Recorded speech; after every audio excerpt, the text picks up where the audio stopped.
Là, le beurre de cacahuète est très bon pour la santé, point barre. Si vous n'en avez pas, c'est pas grave, vous prenez des cacahuètes. Vous prenez des cacahuètes ou autre, pas les noix de cajou ou les noix de macadamia. Attention, c'est des trucs, ça peut être dangereux parce qu'il y a des métaux lourds. Au niveau du midi, c'est 80 grammes de poulet. Je prends 80 grammes de poulet cuit, ce qui veut dire que c'est 100 grammes de poulet cru. Parce que moi, je cuis tout mon poulet à l'avance.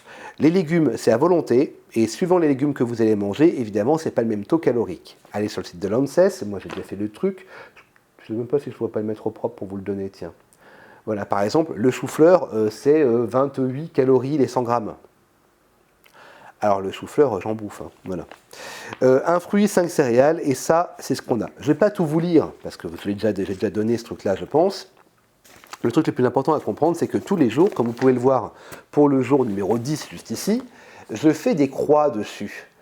Dans la journée, le but est d'essayer de tout prendre au bon moment, mais que si on n'y arrive pas, au moins je sais ce que j'ai zappé pour pouvoir le reprendre plus tard ou le repasser en différentes collations.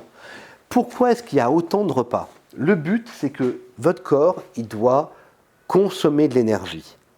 Consommer de l'énergie au niveau alimentaire et consommer sa propre énergie en digérant.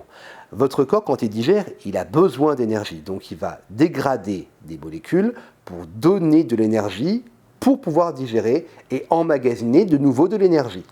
C'est comme ça que ça marche. C'est très con, mais c'est comme ça que ça marche. Le truc à la base, quand on y réfléchit un petit peu, c'est que plus je mange, plus j'ai demandé au corps de dire « Hey, faut aller digérer ». Mais si je suis en déficit calorique au niveau de ce que je vais ingérer, donc si j'en mange moins que prévu, le fait de digérer me fait perdre du poids. C'est fort, hein? Alors, ça ne marche pas aussi simplement, on est d'accord, mais l'idée de base est là. Plus tu manges des petits repas ou des petites collations qui sont bonnes, avec bien pensé, etc., c'est nickel. Les protéines, par exemple, là c'est des protéines végétales que je prends en poudre, ça pourrait être du blanc de poulet, ça pourrait être du blanc d'œuf ou autre, ou même des œufs durs mais sans le jaune, tu vois, il n'y a pas de problème. Tu peux en manger de ça, c'est pas un souci. Les protéines sont longues à dégrader, font beaucoup de déchets en plus, c'est pour ça qu'il faut boire beaucoup d'eau parce que derrière, ça va faire un travail sur les reins. Mais à la base, c'est super bon. Mais il ne faut pas bouffer que des protéines, sinon on tombe dans les conneries type régime du camp, là, du con surtout, voilà, et c'est pas bon du tout pour le corps. Il faut vraiment faire attention à ça. Donc voilà pourquoi je fais autant de repas et je mange autant de choses à l'intérieur. Il y en a beaucoup, quand j'aurais filé mon régime, ils m'ont dit « Putain la vache, mais tu bouffes des céréales, 20 grammes par-ci, 30 grammes par-là. Hey, elles sont crues ces céréales, elles gonflent. Elles vont gonfler avec la flotte, elles vont gonfler avec ce que je vais mettre avec. Et évidemment, je ne les bouffe pas comme ça, c'est un peu sec, c'est pas forcément le but. Je pourrais prendre du riz à la place, du riz complet, quasiment le même poids. La pomme de terre, je peux en prendre aussi, même si ce n'est pas vraiment recommandé, mais on peut bouffer de la pomme de terre vapeur, mais pas sautée à l'huile évidemment. Pomme de terre vapeur ou pomme de terre à l'eau, pomme de terre au four.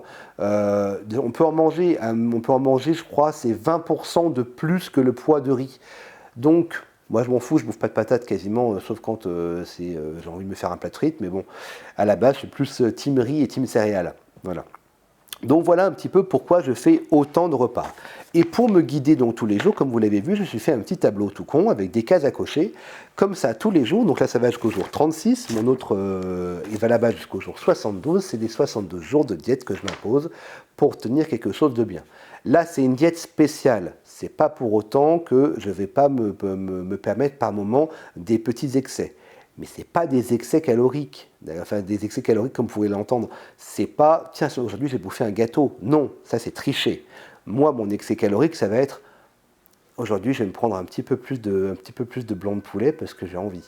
Ça va, c'est faisable, c'est pas dangereux, c'est des protéines, c'est long à digérer, c'est pas un problème, c'est nickel. Ou alors je vais pouvoir me dire, je vais me reprendre des légumes. Oui, les légumes c'est bon, mais parce qu'il faut bien les cuire. Je vais faire un petit spoil par rapport à la cuisine. Les légumes, pour les cuire, il faut les cuire lentement. Et je ne parle pas sur le feu, hein. Mettez un four à 70-80 degrés, vous balancez vos légumes dessus, mettez peut-être si vous avez envie un petit peu d'huile pour l'instant, un petit peu d'herbe dessus, c'est pas le but, vous pourrez le faire après, c'est pas grave, et vos légumes ils vont cuire en gardant un maximum leurs vitamines qui n'aiment pas les hautes températures. Dans votre poêle, dans votre cocotte minute, les vitamines, elles sont parties. Donc, c'est pas trop le bon plan si on veut garder une nutrition qui tienne la route. Pour tous ceux qui n'ont pas le temps de que des trucs, que des trucs lentement comme ça. Même la cuisson vapeur, hein, c'est fort, hein, c'est plus de 100 degrés, hein, donc enfin, c'est 100 degrés, c'est pas bon. Donc, faites attention à ce que vous allez manger, de la façon dont vous allez manger. Il existe différentes façons de cuire sous vide s'il y a besoin ou autre, mais c'est pas le but. Le truc pour vous dire, c'est que si vous devez faire des alimentations rapides avec beaucoup de légumes, pour ne pas perdre l'avantage du légume, prenez des compléments alimentaires.